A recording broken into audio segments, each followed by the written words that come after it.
It was a horrible, horrible, horrible day for our democracy. There's no question about that. Strength of our democracy is how we would deal with it.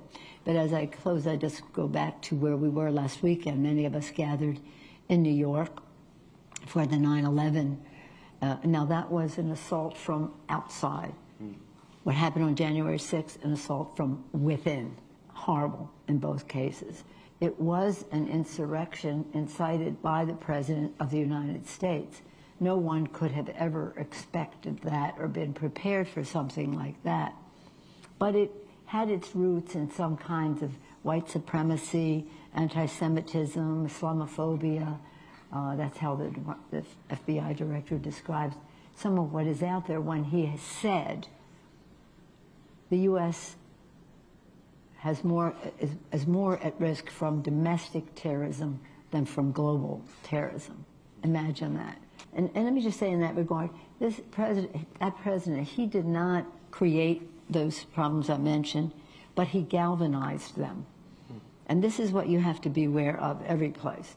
He galvanized them, and the social media enabled that to happen. 2 million QAnon finding like-minded thinking people. So we have to look at how social media, a blessing, but a double-edged sword.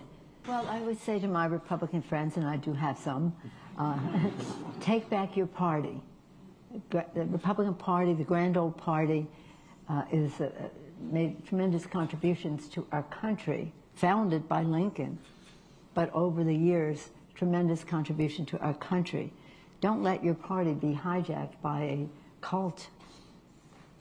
Essentially, that is what is happening, and it isn't good for the country. We, of course, want the Democrats to be preeminent, but that's secondary to the fact that we need to have strong representation across the board in our country. They're off the spectrum. This is not conservative, which is, of course, a very more than legitimate position to hold. This is radical right-wing, off the spectrum, anti-governance. And if you're anti-governance, it's very hard to govern. Now, what we still have an obligation to try with as much bipartisanship as we can, with transparency so that people can see what is happening, and with accountability. So how do we work together to do that?